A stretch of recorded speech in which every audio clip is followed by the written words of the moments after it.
For those who haven't met me, my name is Patricia Farnese, and I am on faculty here. And it's my great pleasure to introduce Elizabeth May, leader of the Green Party and member of Parliament for Saanich Gulf Islands in outside of Vancouver, outside of Victoria, I should say, in British Columbia.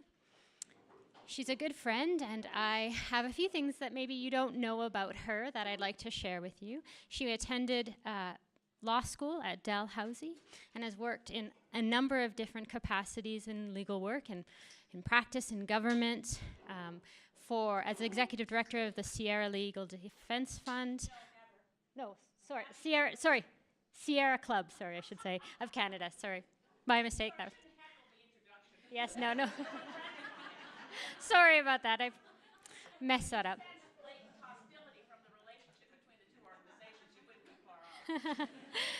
Sorry, that was my fault. Don't trust Wikipedia, which I should have learned because I also Googled her today and found out that you died in 1988. So you can't trust the internet. But one of the great testaments to Elizabeth May's work is the fact that she was nominated by her colleagues in the House as the hardest working MP.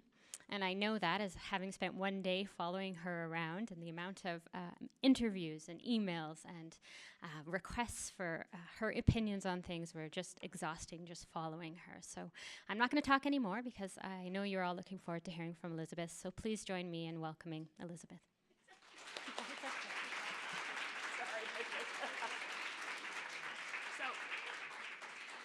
Yeah, it was one of the harder things about running Sierra Club of Canada, which was relatively small and fragile, was that a number of my colleagues who were also environmental lawyers found out that they wanted to form Sierra Club Legal Defense Fund, which was an organization in the U.S. They wanted to form the Canadian equivalent, and they found that the Sierra Club Legal Defense Fund in the U.S. couldn't convey the name to the group in Canada, but that there was no copyright on the word Sierra, so they figured out they could form Sierra Legal Defense Fund and then write to all the donors across the country who supported Sierra Club.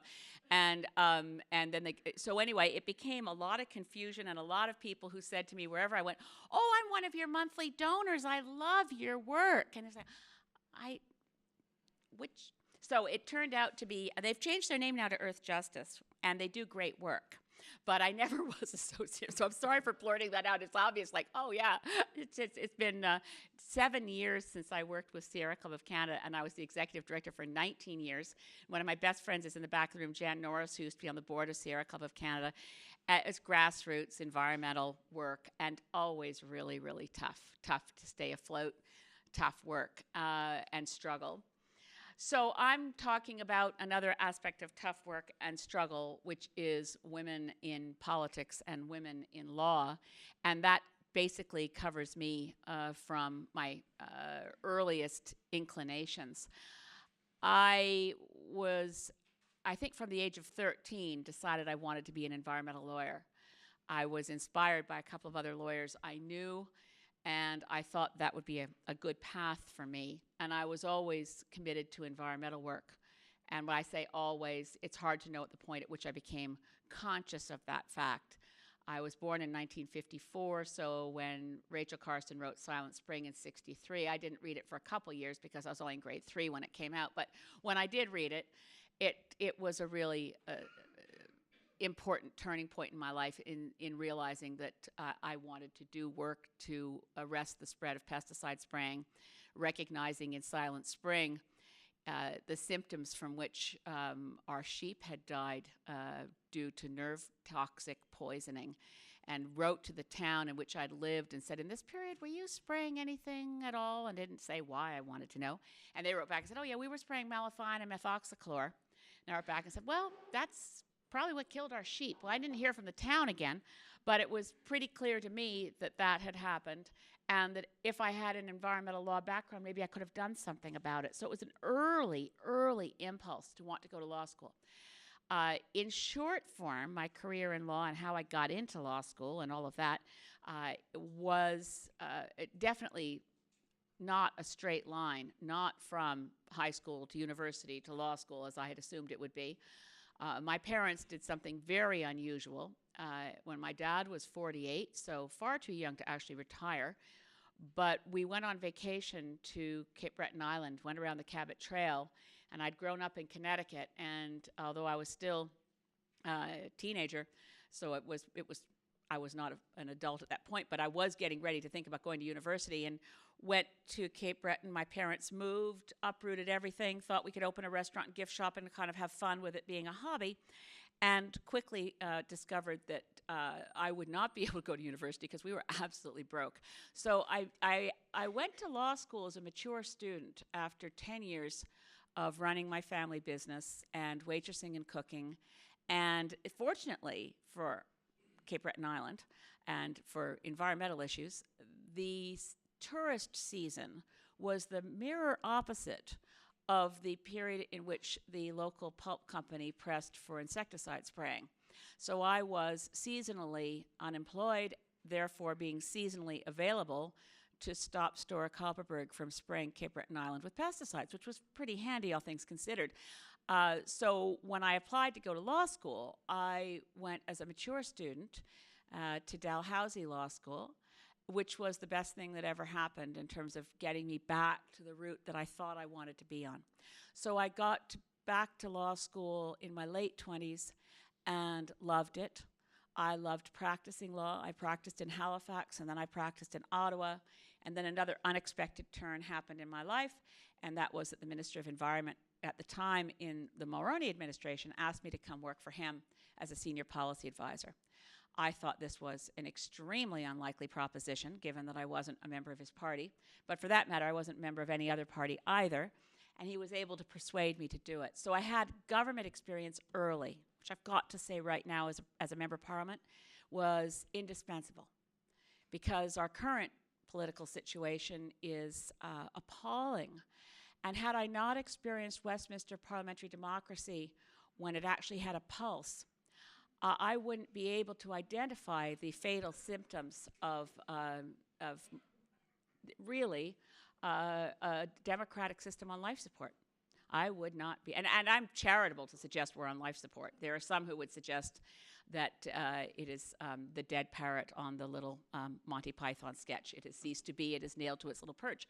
So I'm going very fast through my life as a woman who practiced law, who's now in politics, because with only a half an hour available for this little part of this discussion in your conference, and knowing that it's billed as an intimate discussion, I'd like to make it more intimate by not talking all the time of the half an hour I have. So forgive me for barreling through a lot. I'm going to sort of share some observations now and then open the floor to all of you. I think it's extraordinary that a conference would focus on emotional well-being in relation to practicing law. That's got to be a first. I'm, as a feminist, looking at what happened when women entered the practice of law, or when women entered corporate boardrooms, or when we really took our place as full economic partners in so many different fields. I feel as though we made a mistake in allowing the male-dominated culture to be our culture too in order to succeed. So I've watched this over the years and tried to figure out why it was that we haven't changed. I mean, with women playing such a huge role in the practice of law, why is the practice of law not changed to be more life-sustaining, to be a place a person could imagine practicing law, you know, having a full life, being a contributing member of society?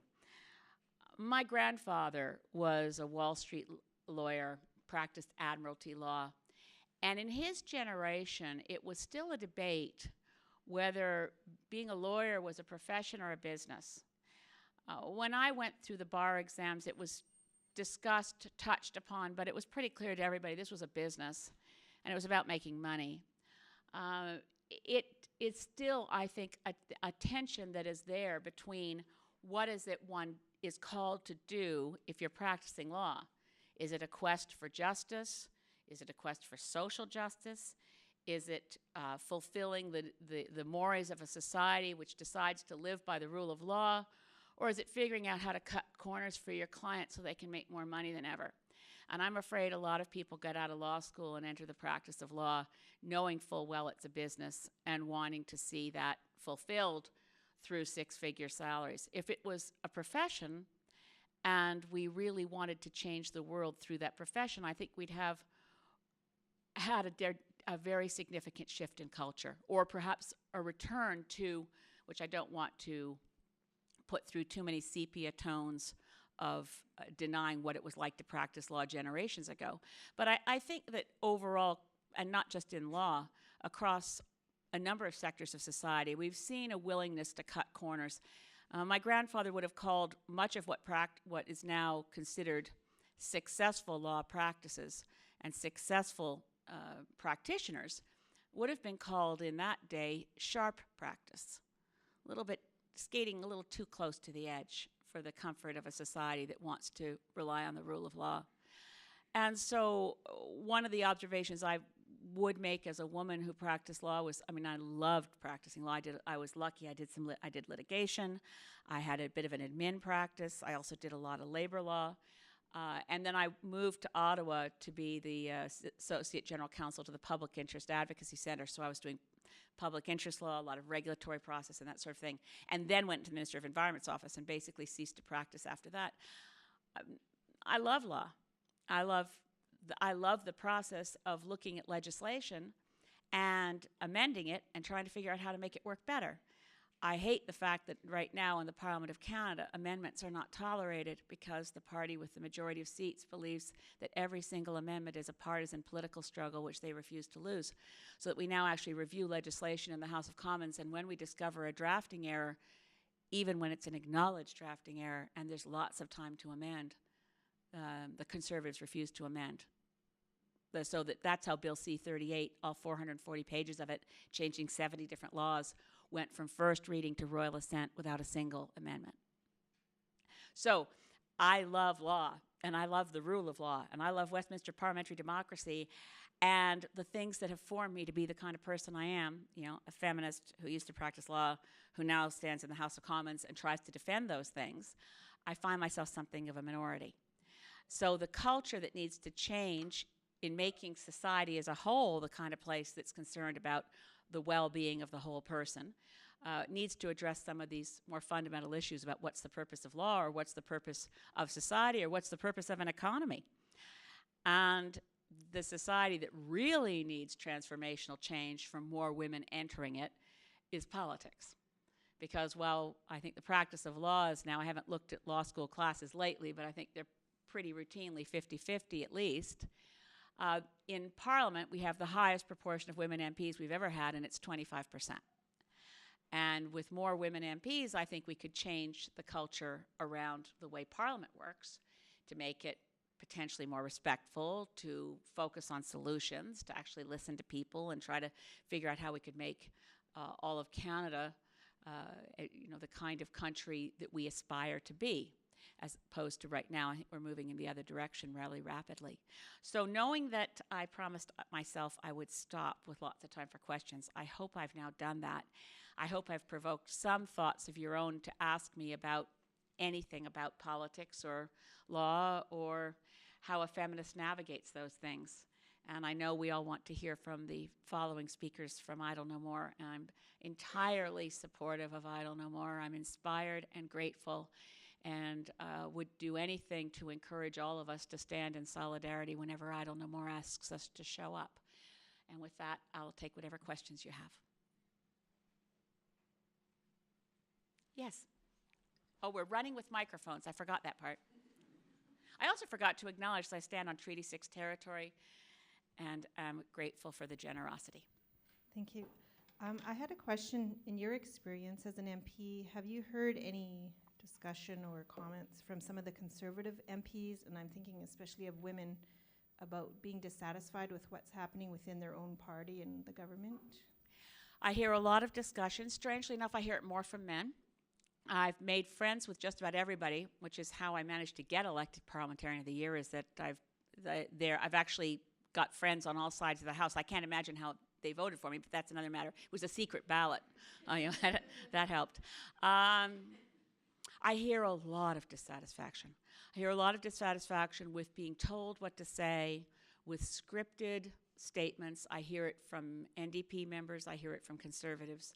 I hear it less from Liberals, because I don't think right now, with the third party status that they have in the House, the same level of party discipline is being exacted on the Liberal caucus members as I see on the NDP caucus members and the Conservative caucus members. There's certainly increasing levels of dissatisfaction in the Conservative caucus, most crystallized around the bravery of Brent Rathgaber from Edmonton St. Albert, leaving the Conservative caucus to sit as an independent because of the top-down control management out of the Prime Minister's office. So I'm encouraged by that, and I yearn to free my colleagues in the House of Commons from the tyrannical yoke in which they are enslaved.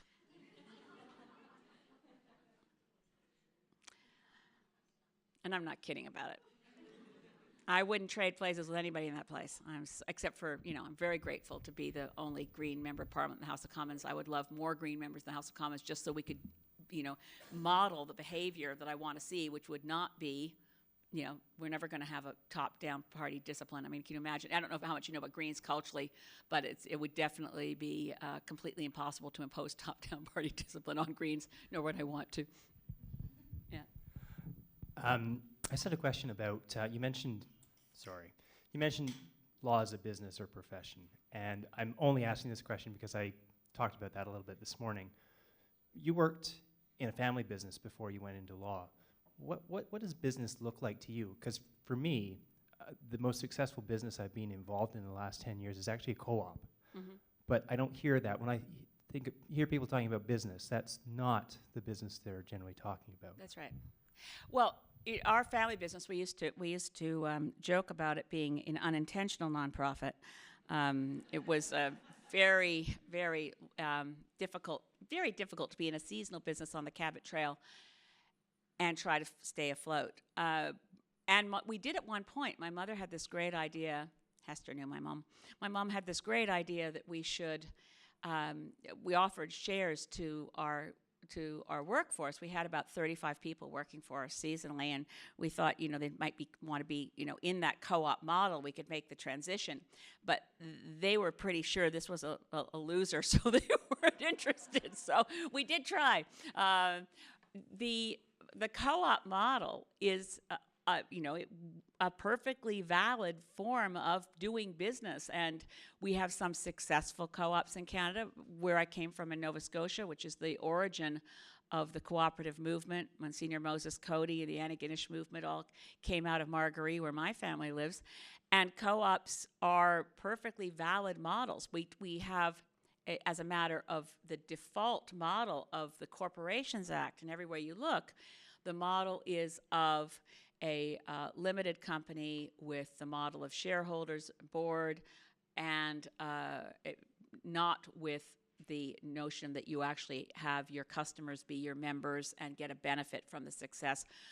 Credit unions still survive as something, and we still have co-ops across the country. We have very successful co-op business in my riding in Saanich Gulf Islands, but you're right, we tend to ignore that as a legitimate business model within a capitalist society, and it's perfectly valid. And I'm glad I had the experience trying to run a small business, because I can really empathize and I understand what it's like to run a small business and run into regulations that exceed sense. But as someone who's trying to form public policy and defend the public space, defend the role of taxes, government, the collective needs of a society being met collectively, as opposed to everybody for himself, it's the free market, and we want to slash taxes to the point that we lose the basic services that make a society a civilized place. I mean, that kind of the Thatcher, Reagan, Milton Friedman stuff is very hard to address, and increasingly, I don't think any political party other than Greens is willing to talk about why we need to have taxes, because it's been demonized through the mantra of the dominant ideology for now, really basically since Thatcher and Reagan. Thank you for being here. It's great to hear you speak. Can you spoke about the inequality in MPs, how few are women, and we've spoken a lot today and yesterday about the lifestyle obstacles to women continuing in the legal profession. Can you speak to that issue in the context of of government and how you might imagine that changing? Yeah. Well, one of the things I did after I got elected was reestablish the All-Party Women's Caucus. So we do gather, and this is one of the topics that we work on as a group, is how do we address the needs, now particularly with the number of young women MPs, particularly in the NDP caucus, but not exclusively. There are 2 single mothers in the House of Commons, 1 Conservative, 1 NDP. And you look at the strains of the kind of life that politics imposes, and it's very, very difficult. I mean, I was single mom the various times that, before I decided to join the Green Party and run for leadership, which was in 2006, I had been courted, and it's always very flattering, various leaders of the NDP and the Liberals, and even once the Progressive Conservatives under Joe Clark wanted me to run for them. And the obstacles were pretty obvious. If I left Sierra Club, as low-income a job as it was, I couldn't go back to it once you identified yourself with a political party. And it was what I wanted to be doing. So we knew that if you ran, you better win. And if you were a losing candidate for any party, you were going to be labeled as such pretty much forever and limit other opportunities. So that's a really big factor for women. Women with small children, I mean, I'm always talking to potential women candidates because I want more women candidates running for the Green Party. Right now, of course, I have it's not the first time in Canadian history that a party has been 100% female. The Reform Party pulled it off when it was only Deb Gray, right? So. And now they're majority, so, take hope. But at least I do. The reality of it is it's life in politics is only vaguely anything approximating a life. So if you're going to have family and have any kind of care and attention to your kids, we really also, that's what I mean by also changing the culture. We need to make sure, and this is one of the things, we've done a study of what the European parliaments have done to make the life of a member of parliament more compatible with having any kind of family life. But they have such a different scenario. They have so they adjourn earlier in evenings for different sittings so that someone who's, in Strasbourg can get home to Paris at night. Well, obviously that's not going to help us when you're a member of parliament, as I am, from British Columbia and working in Ottawa. So the things that we're struggling with this. Political parties could do much, much better in supporting women candidates. One of the things that doesn't get spoken about very often and in the open is that even, in the larger moneyed parties, quite often to boost the percentage of women running, women get the ridings where you can't win. That was why there was such an influx of women from Quebec with the NDP, was they all had unwinnable ridings. And they suddenly won. It was, as we recall, that was something of a surprise to everyone concerned, and including, obviously, the women who won. There's a brilliant young woman for the NDP. There are many brilliant women, but the one, Eve Piclet, I just love. And Eve just had finished law school and was planning to go to Harvard. And as a young Quebec MP, and I was saying to her, well, your mother must be so proud, because we were talking about her life, and she lived at home with her mom, and she had moved to Ottawa. And she said, my mother's so upset. She thinks I've ruined my life. I'm never going to get to Harvard. And she's just furious because why did I put my name on the ballot? So anyway, back to how we make life more sustainable for women. One thing is that within political parties, if you're asked to run for any party, make sure they're not throwing you in somewhere with no life support. Some of the parties I've discovered actually other parties had money in the bank of their riding association, but wouldn't spend it on the woman candidate because the male chair of that riding association wanted to keep the money for next time when he ran. I mean, even once they were named as a candidate and assumed they'd have the support of their party, they were left hanging high and dry. So there's a lot that has to change in political culture to make it more livable for women. But I think the number one thing that has to change is to have it stop being misunderstood and misread as a state of gladiatorial combat. It has to be understood as Westminster parliamentary democracy, in which every member of parliament is equal, and we're all there to represent our constituents and work in some sense of collective goodwill to govern the country, as opposed to what has now happened, such an excess of hyperpartisanship that the electoral campaigns never stop. and everything is spin, and everything is trying to find a wedge issue, and everything is ad hominem attack and insult. And I don't want to generalize about gender issues, but in general, now I'm going to generalize, I think women find it harder to accept that that's a good place to work. As Libby Davies says, the workplace of the House of Commons is the only workplace in Canada where bullying and insults and harassment are the normal fare of life, and you're supposed to accept it. Any other workplace, you'd be able to complain of the harassment. Thank you very much for this. In the 80s, when the charter came into effect, women's groups women lawyers in particular, put a lot of energy into charter litigation. I'm just wondering, and this may be an impossible question to answer, do you think we would have been further ahead in terms of advancing a social justice agenda if more of that energy had gone into political representation by women? I don't think it's either or. It's a good question, and particularly gives me a chance to say what a disaster it's been to lose the Law Reform Commission and lose the Court Challenges Program. And that all happened very swiftly in Stephen Harper's first minority term. People tend to forget how much damage a prime minister can do these days without going to Parliament for permission. And with a minority, canceled all the climate programs with a minority, canceled the Kelowna Accord with a minority, canceled the child care program with a minority, so it's just, and none of that ever went to Parliament. So political engagement is critical. I'm sure you're aware of the group Equal Voice, does a really good work trying to encourage women to run. But I think my point about partisanship is also demonstrated empirically when you look at the stats of where are women elected in Canada, what level of government, and it's overwhelmingly municipal, where political parties have not yet reared their ugly head. And I really do think democracy would be better off if we had no political parties at all. If you could abolish political parties, would be a very helpful reform, but not very likely. So I look at all the other reforms based on, okay, so we're stuck with political parties.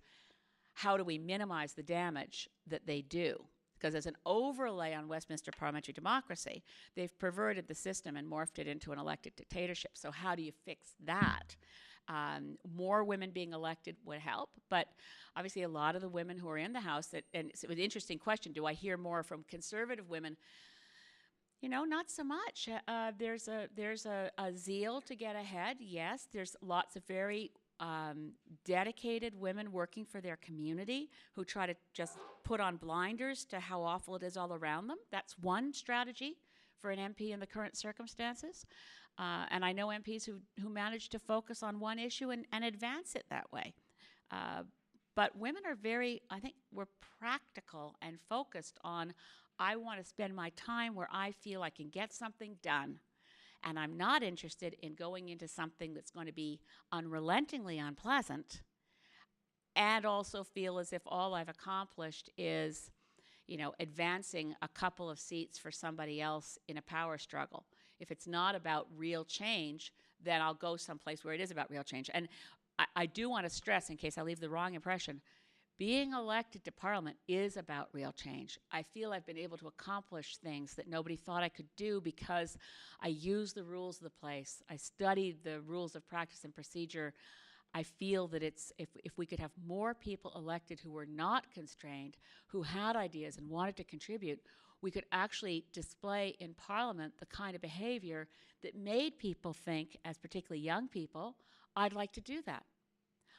But if people watch Question Period on the evening news, how many people would ever see themselves as particularly young people thinking, oh, that's something the people who are drawn to that, we really wouldn't want them. When you think about who would be drawn to that, really. So, yeah, I'm trying to speed along if there's another question. Do we have time for one more?